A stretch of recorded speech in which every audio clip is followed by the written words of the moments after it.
যখন জেল থেকে বেরোলাম না, হওয়ার পরে এটা আমার বিতর্কিত করার জন্য মানে বিভিন্ন জায়গায় মানুষে ফোন দিয়ে চাঁদা সাজছে আর কি। যেটা আমার কাছে রিপোর্ট আছে এই ব্যাপারে আমি সব থানায় ডায়েরি করছি।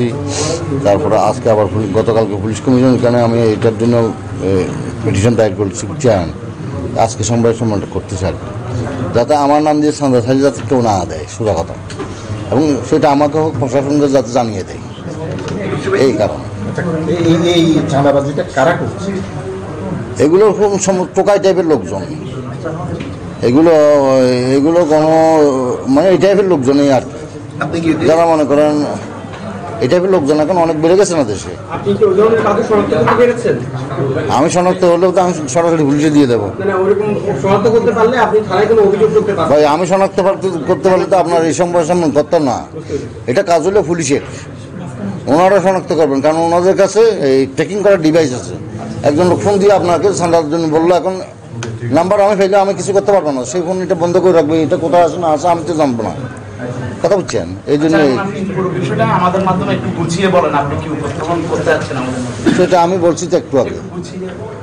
আচ্ছা, এই যে চাঁদাবাজি যারা করছে এখানে কি যারা আওয়ামী লীগের কেউ? না না, আমি এটা এভাবে ব্লেম করবো না, এটা ব্লেম করবো না। কারণ হচ্ছে এরা হচ্ছে একেবারে বর্ণছড়া লোকজন, টোকায় তো টোকায় আবার বর্ণছড়া লোকজন, বুঝছেন। মানে যারা সুযোগের সদ্ব্যবহার করে, মনে করেন আপনার একটা পাড়ার মধ্যে দেখলো এই লোকের টাকা আছে, এই লোকেরা অমুকের নাম দিয়ে ফোন দিলে মানে বয়ে কিছু দিয়ে দিবে বা ভয় পাবে, এই কারণে এগুলো করতেছে, বুঝছেন।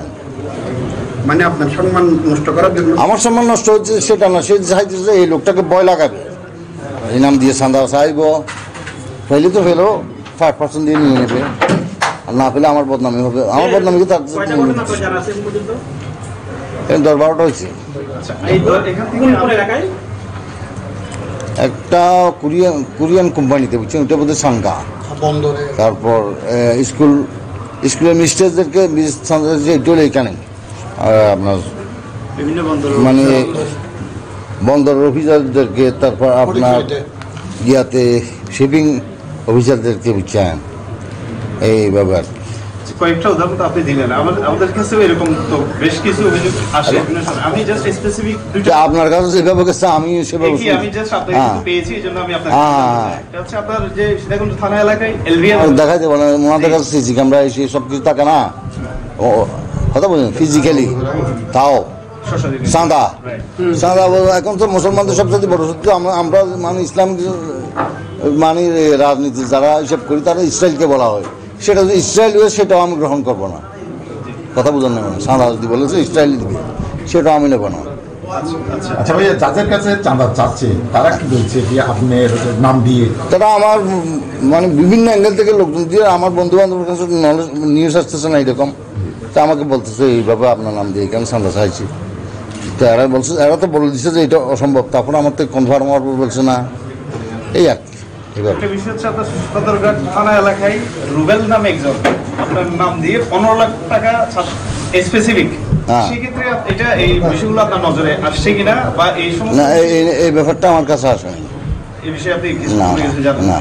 আমি একটু কথা বলি, আমাদের মূল সাংবাদিক সম্মেলনের মূল টিমটা হলো ওনার নাম। আমি এগুলো যারা কথা বলতে আমি ইন্ডিকেট করতে পারতেছি না, টেলিফোনে হুমকি দিচ্ছে, এখন টেলিফোনে মনে করেন বলতেছে, হ্যাঁ টেলিফোন তো ইয়া করার মতো আমার কাছে কোনো ক্যাপাসিটি আছে। চাচ্ছেন যে এই যে ঘটনাগুলোর সাথে আপনি জড়িত? আসল জড়িত না, চ্যালেঞ্জ করা হচ্ছে। আমি এটা আপনাদের মাধ্যমে চ্যালেঞ্জ করতেছি, প্রমাণ দিক অনর্থক এইসব, এবং সবাই যাতে সতর্ক হয়ে যায় এই নাম দিয়ে কেউ বললে এটা তো কিয়ামত দিন সকালও বিশ্বাস না করে। আজকে না, এখন থেকে যদি কিয়ামত, আজকে কিয়ামত হয়ে যাবে, আজকে সকাল যাতে এ কথা কেউ বিশ্বাস না করে সন্ধ্যার ব্যাপারটা। হ্যাঁ, আপনি সর্বশেষ আমাদের মাধ্যমে প্রশাসনের কাছে কি চান এটা একটু নিয়ে করতে চাই আর কি, হয়রানি যাতে আমি না হই এবং যাদের কাছে সন্দেহ তারাও যাতে হয়রানিতে না হয়, এবং সবার প্রতি অনুরোধ এটা যাতে পুলিশকে জানায়, পুলিশ যাতে এটা ভেরিফাই করে যে মানে ব্যাপারটা কোথা থেকে হচ্ছে, কি হচ্ছে, কারা করতেছে। হ্যাঁ, আপনাদের সেক্টর ধরতে পারলে মনে হয় এটা অনেকটা ইয়ে হয়ে আসবে। নাসির ভাইয়ের নাম্বার আপনাদের সবাইকে দেওয়া হবে, ঠিক আছে? এটা তো আমি এর মধ্যে দিছি তো আপনাদের সময় আপনারা যদি করতে চাই না, ফিজিক্যালি পেয়ে গেছে। আমি আরেকটা প্রশ্ন করতে চাই আপনাকে। না, না, আপনার এই হোটেল গোল্ডেন ইন টাওয়ারে তো বোধহয় আপনার কার্যালয় অফিস কি আছে ওখানে? ওইটা হইলো আমার বাতিজা ফাহাদ, যেহেতু ওই হোটেলের মালিক হচ্ছে তিনজন, সোনা রফিকুল আনোয়ার এক্স এমপি, বুঝছেন, ওনার এখন তো মেয়ে আছে, বুঝছেন, সোনি, উনিও এক্স এমপি। ওনার ভাই ফরিদুল আনোয়ার মারা গেছেন, ওনার একটা ছেলে আছে ফাহাদ, এর অফিস এটা। আচ্ছা, ওখানে কি এখন আপনার বেশি সময় স্পেন্ড করা হচ্ছে? মানে হচ্ছে আপনার যেমন রাত ক্লিয়ার করবেন, মানে যদি এই ধরনের একটা দিনে যদি আমি এখানে কোনো রাত মধ্যরাত পর্যন্ত থাকি একটা প্রমাণ দেন। 10টার পরে থাকলে প্রমাণ। মধ্যরাত তো অনেক দূরে ব্যাপার ওইখানে, আর ওইখানে তো কোনো খারাপ কাজ হয় না। কি কি বলতে চান সেটাই তো আমি বুঝতেছি। বিভিন্ন তৎপরতার কথা বলা হচ্ছে। ওইখানে আমি 2 দিন দাওয়াত খেতে গেছিলাম। হ্যাঁ, অফিসটা সে আমার জয়েন্ট ভেঞ্চার ব্যবসা করবো, আমরা কিন্তু এখনো কোনো ব্যবসা করতেছি না, এখনো কোনো ব্যবসা পাইনি। একদম স্ট্রেট কাট কথা, আপনারা খুঁজে দেখতে পারেন। আর এটা হলো একবার রাস্তা, মানে বাইরেতে রাস্তার ডান, মানে ওইখানে হোটেল থেকে বেরোতে ডান পাশে। হ্যাঁ, ওইখানে কি আছে, ওইটা একটা রুম ছোটো, কি তৎপরতা থাকবে এখানে। যারা আপনার নামে চাঁদাবাজি করছে বা যেটা যে কারণে আপনি আজকে সমস্যা বলেন, ডেকে পরিষ্কার করছেন বিষয়টা, এই বিষয়ে আপনি যে আইনি পদক্ষেপ একটু আরেকটু শুরুতে আপনি একটু করে বলছিলেন, আপনার আইনি পদক্ষেপগুলো একটু আমাদের সামনে আমি ওনাদেরকে নিচ্ছেন এবং নিবেন। পুলিশ কমিশনার দরখাস্ত দিয়েছি, আগে ডায়েরি করছি, কারণ আপনাদের মাধ্যমে আরও একটু ইয়া করতেছি। আর কি করতে পারবো, আইন তো আমার হাতে নেই। আগামীর আপনার স্বপ্ন কি এটা বলেন? মানে নির্বাচন, আমি সাধারণ মানুষ হিসেবে থাকতে চাই, নির্বাচনটা পরে দেখা যাবে। হ্যাঁ, এখনো বলতেছি এটা আমি চূড়ান্ত সিদ্ধান্ত নাই। আচ্ছা ভাইয়া, এখানে যে যেমন ধরেন একটা কিশোর গ্যাং নামের একটা